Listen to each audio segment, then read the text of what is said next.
যে বা যাহারা ভালো কাজ করবে আল্লাহ তাদেরকে পুরস্কৃত করবেন, যে বা যাহারা খারাপ কাজ করবে আল্লাহ তাদেরকে তিরস্কৃত করবেন কিয়ামতের দিনে। সবাই আমরা আজ থেকে ভালো কাজ করব, জোরে বলুন ইনশাআল্লাহ। ভালো কাজের ভালো পুরস্কার, খারাপ কাজের খারাপ পুরস্কার, তিরস্কার করবেন। অর্থাৎ পৃথিবীতে যতগুলো মানুষ আছে একটা মানুষ শক্তিশালী নয়। যারা নিজেদিকে বলবান ভাবছেন, শক্তিশালী ভাবছেন, কেউ শক্তিশালী নয়। কোরআনে আছে ইন্নাল ইনসানা খুলিকা হালুয়া, আমি মানুষকে অসহায় আর দুর্বল সৃষ্টি করেছি, মানুষ সবল নয়। যে কোনো দিক দিয়ে দুর্বলতা হতে পারে, সামাজিক, অর্থনৈতিক, পারিবারিক, রাজনৈতিক, যে কোনো দিক দিয়ে শারীরিক দুর্বলতা প্রত্যেকটা মানুষের মধ্যে আছে। সবল কেউ নেই, সবল পৃথিবীতে কেউ নেই, শক্তিশালী কেউ নেই। শক্তি আপনারা কাকে বলেন? পৃথিবীর সব শক্তি কার কন্ট্রোলে? কথা বলে না, আল্লাহর কন্ট্রোলে। সাময়িক ইয়াসিনের শক্তি আছে। সেদিনে আমার আব্বাজি আর আমি বর্ধমানে একটা জলসায় এক স্টেজে ছিলাম। আমি 2 ঘন্টা 10 মিনিট আলোচনা করে নামলাম, পেছনে বসছিলাম, উনি স্টেজ ধরলেন। কি বললেন জানেন? যে আমি যখন ইয়াসিনের বয়সে ছিলাম মুর্শিদাবাদে, ওটা রেজিনগর থেকে ঢুকে বালি শ্যামনগর, আমি আর মরহুম গোলাম আহমদ মুর্তজা সাহেব দুজন মিলে 5 ঘন্টা করে 10 ঘন্টা জলসা করে সারা রাত পার করিয়ে দিয়েছি। 10 ঘন্টা। কিন্তু এখন আমাকে ধরে তুলতে হচ্ছে, আমার 80 বছর বয়স, আমাকে ধরে তুলতে হচ্ছে। আমি আধ ঘন্টা 40 মিনিট 1 ঘন্টা কথা বলছি, মানুষ ছাড়ছে না, যাচ্ছি, দূরে যেতে পাচ্ছি না, ধরে ধরে নিয়ে এসে স্টেজে বস করাতে হচ্ছে, ধরে গাড়িতে চাপাতে হচ্ছে। তাহলে সব নয়। এখন ইয়াসিন আমি 39 বছর বয়সে পা দিয়েছি, আমার শক্তি আছে, আমার বল আছে। কালকে যখন আমার বয়সটা আমার আব্বাজির বয়সে যাবে, ইয়াসিনকেও ধরে স্টেজে চাপাতে হবে, ঠিক কি না? ওই জায়গায় আমি পৌঁছাবো। আমি সেদিনে বসে বসে পেছনে আমার আব্বাজির চেহারা দেখলাম, কথা দেখলাম, আমার ভেতরটা খুব কাঁদলো আব্বাজির জন্য। যে আমি কি দেখেছি আমার আব্বাজিকে, চকচকে কালো দাড়ি এবং সেই বয়ান, আগুন ছুটানো বক্তব্য। আজকে আমি সেই আলোচনা করছি, কালকে এই জায়গাটা আমারও আসবে, এই পজিশন আমারও আসবে। ফিরাউনের মতো শক্তিশালী নেমখারাম বলেছিল আনা রাব্বুকুমুল আলা, আমি হচ্ছি সর্বশ্রেষ্ঠ, আমি সব। ওই জন্য গত বছর আপনারা মোবাইলে দেখেছিলেন আমার সঙ্গে একটা বেরেলভি ভাইদের ঝামেলা হয়েছিল আলা শব্দ নিয়ে। তারা বলে তাদের একটা বড় মৌলবীর নাম হচ্ছে আহমদ রাজা বেরেলভি, তাকে বলে মাসলাকে আলা হযরত। আমি বলেছি আলা হযরত বলনা হারাম হ্যায়, আলা হযরত বলা চলবে না। আজকে তখন জানেন অনেক লোক মুর্তজা সাহেবকে বক্তা সম্রাট বলতো, আপনারা অতটা জানবেন না, শেখ জানবেন, অনেক লোক বলতো। তখন অনেক শেখ, অনেক মৌলবীরা প্রতিবাদ করেছিল, সম্রাট একমাত্র আল্লাহ, পৃথিবীতে আর কেউ নয়। পুস্তক সম্রাট একমাত্র কোরআন, বাকি আর কোন কিতাব সম্রাট হতে পারবে না, কোরআনের উপরে কেউ নেই, কোরআন হচ্ছে শ্রেষ্ঠ কিতাব। তো আলা পৃথিবীতে কেউ নাই, একমাত্র আল্লাহ ছাড়া, আল্লাহই সর্বশ্রেষ্ঠ। ফিরাউনও তো এই দাবি করেছিল যে আমার মতো কেউ নেই, আমি সবথেকে উঁচু। তারপর ফিরাউন এখন আছে না শেষ? কাগজ থাকে তা নোট করুন, পৃথিবীতে যতগুলো জালিম বাদশা এসেছে আল্লাহ তাদেরকে বেইজ্জতির সঙ্গে মৃত্যু দিয়েছে, তাদের ইজ্জতের হানি হয়েছে পৃথিবীতে। যারা জুলুমবাজ ছিল, যারা জুলুম করেছে, জালিম বাদশা। অনেক দূরে নিয়ে যাব না, 2023 থেকে 25 23, 24, 25 ক বছর হলো? 3 বছর। এই 3 বছরের ভেতরে আমাদের জেনারেশন এই 3টে বছরের ভেতরে পৃথিবীর 4টা জালিম বাদশার পতন দেখে নিল। মোবাইলের মাধ্যম দিয়ে, সোশ্যাল মিডিয়ায় 4টা জালিম বাদশা। তার মধ্যে একটা শ্রীলঙ্কার রাজা। সেখানকার যারা মন্ত্রীরা ছিল আন্ডার প্যান্ট খুলে ছুটছিল, পাছাই লোকে বাড়ি মেরেছে। দেখেছেন না? দেখেন, দেশ ছাড়া বহুজন দেশ ছেড়ে পালিয়ে গেছে। নাম্বার 2, আপনার পার্শ্ববর্তী দেশ রাজহাঁস রান্না করা রাখা আছে কিচেনের রেডি। রাজহাঁস রান্না, ভেটকি মাছের পাতুরি, ইলিশ মাছ, গোলদা চিংড়ি, দেশি মুরগি আর দেরাদুন রাইস। তার ডাইনিং টেবিলে প্লেট গুলো কাঁচের পুচে রেডি। খানা খেতে বসবে। সেনা প্রধান বলল 40 মিনিট টাইম আছে, না হলে আপনাকে দেশের জনগণ হত্যা করে দিবে। তাদের একটা জনস্রোত আসছে, আপনি দেশ ছেড়ে বেরিয়ে যান। সেনাদের হেলিকপ্টার রেডি আছে। রাঁধা ভাত আল্লাহ খেতে দেয়নি, দেশ ছেড়ে পালাতে হয়েছে, তার নাম আল্লাহ। নাম্বার 3, বাশার আল আসাদ, সিরিয়ার বাদশা। তার গোডাউনে 4,500 কোটি টাকার খালি 4 হুইলার রাখা আছে। অনেক যারা 4 চাকা গাড়ি চাপেন, বড় লোক, তারা জানে রলস রয় বলে একটা কোম্পানি আছে। সেই কোম্পানির পৃথিবীতে কোনো দেশে কোনো শোরুম নাই। রলস রয় কোম্পানির শোরুম নাই। মহিন্দ্রার আছে, আপনার মারুতির আছে, আপনার যে কোনো কোম্পানির আছে, কিন্তু রলস রয় কোম্পানির নেই। বিএমডব্লিউর আছে, মার্সিডিজের আছে, ওডির আছে, ফারারির আছে, কিন্তু রলস রয়ের নেই।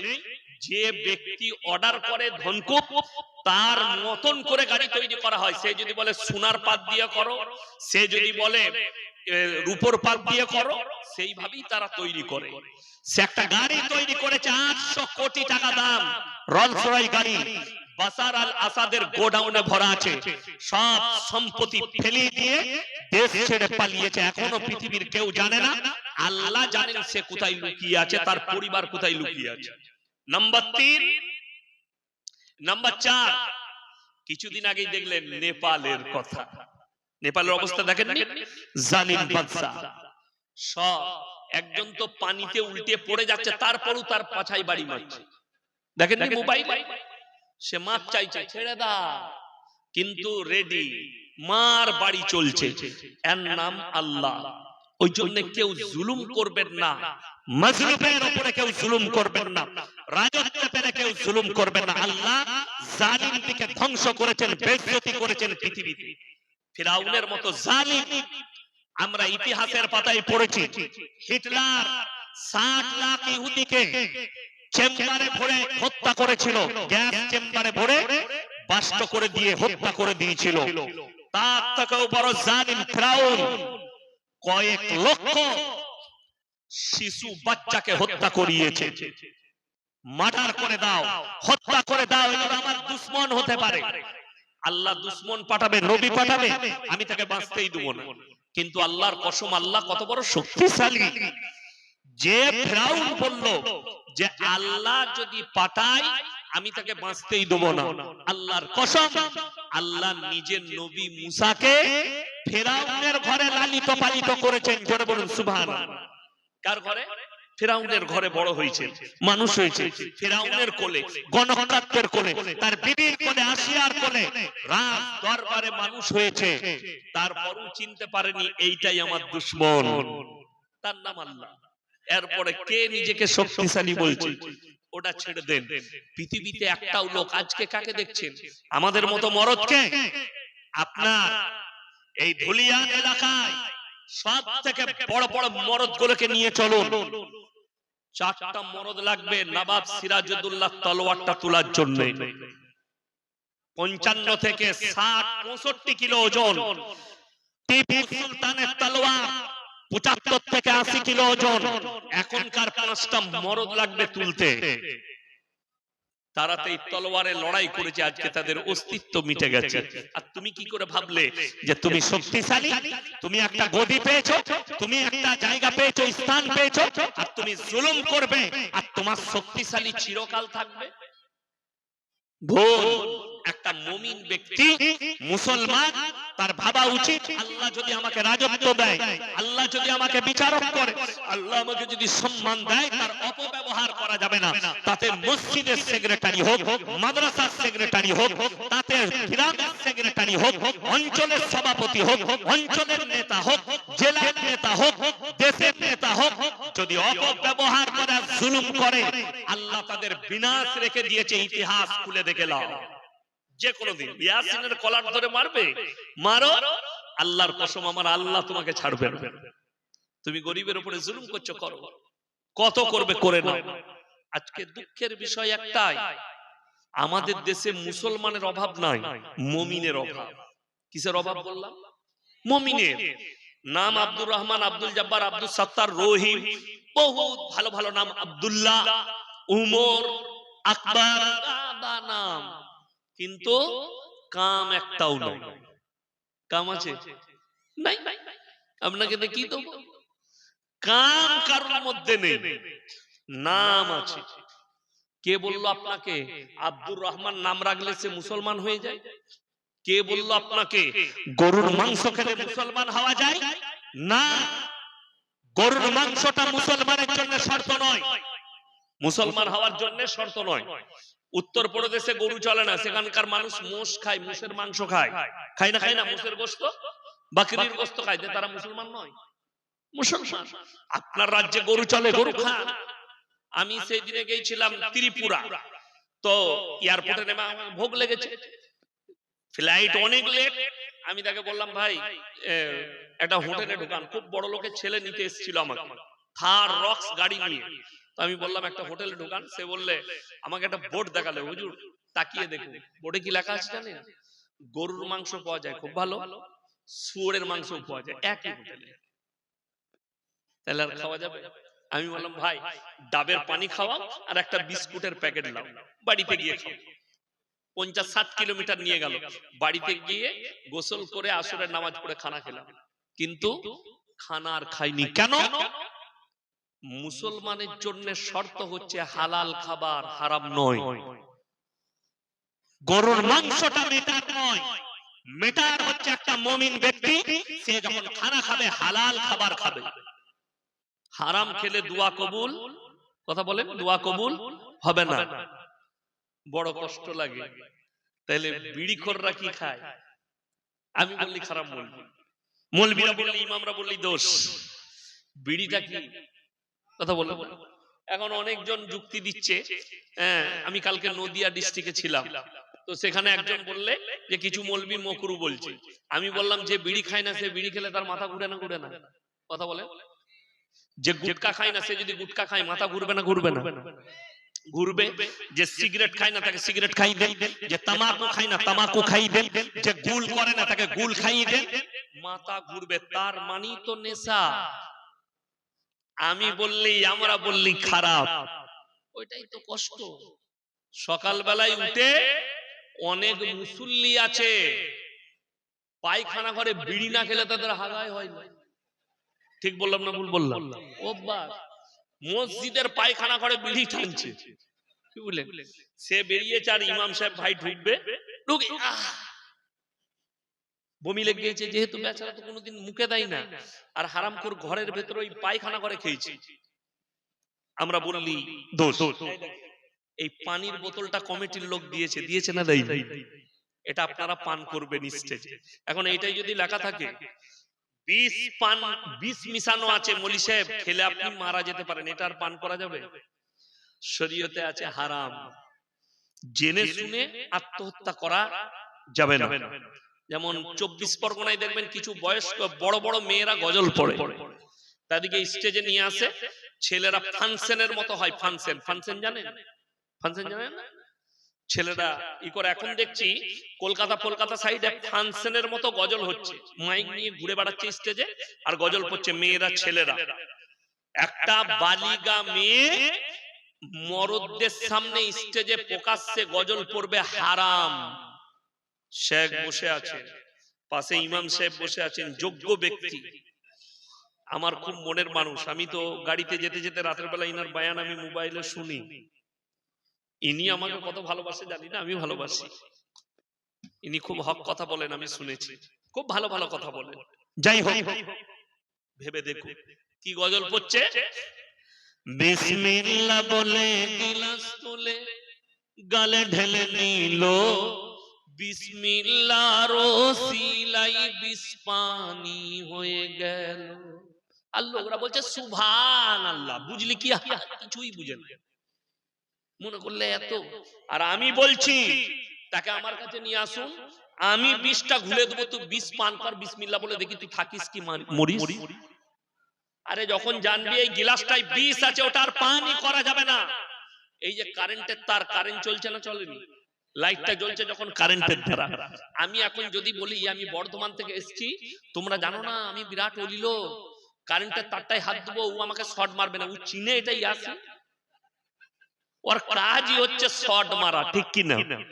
কেউ যদি বিসমিল্লাহ বলে সাপের গর্তে হাত ভরে কোনো মলি সাহেব, তো সে চুমু খাবে না কামড়াবে?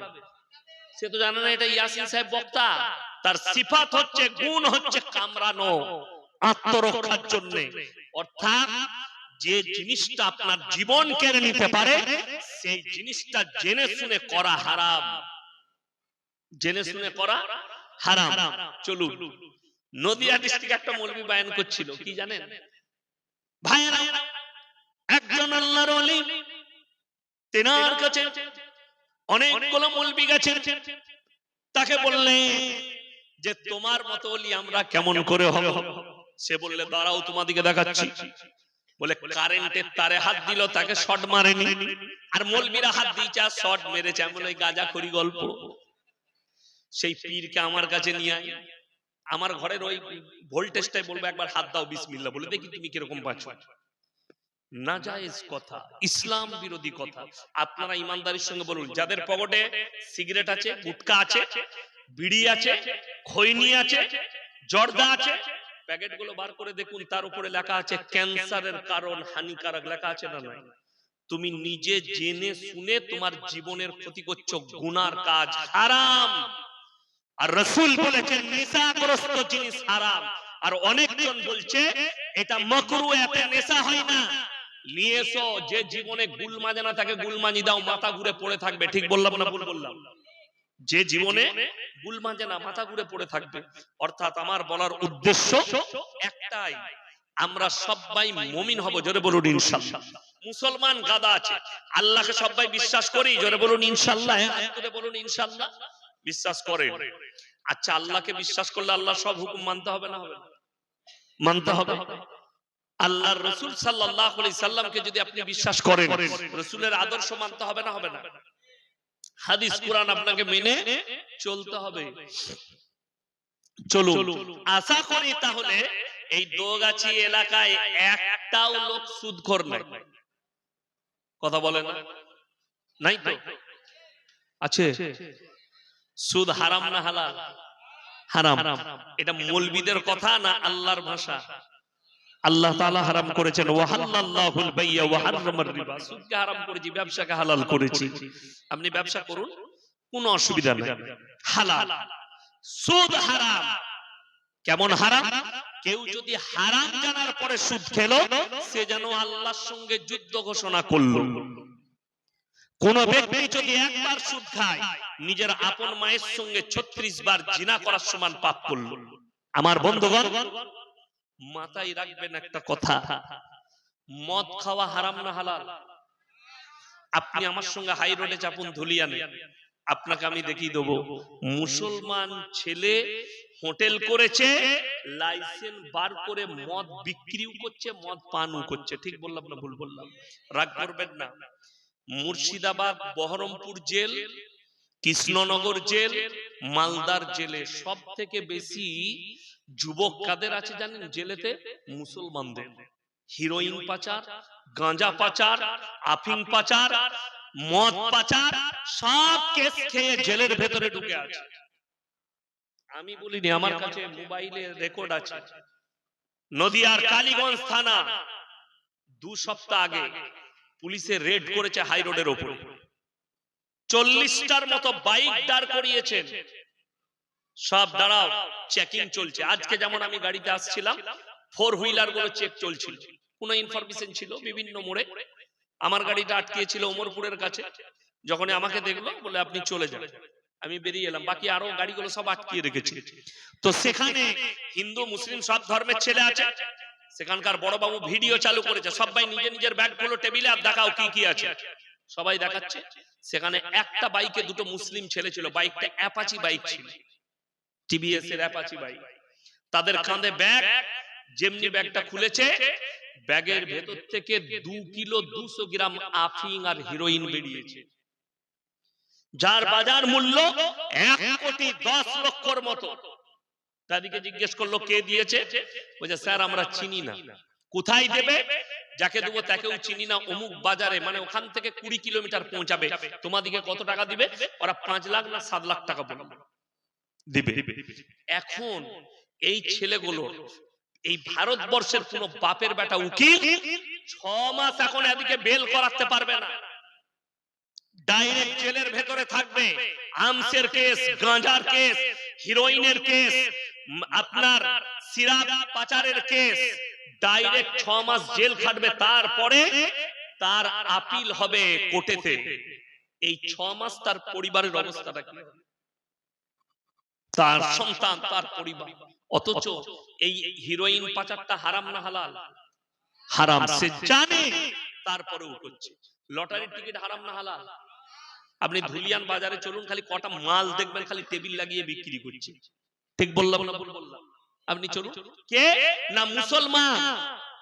আমার গলসি বাজারে, বাজারটার নাম গলসি, আমার থানার নাম গলসি।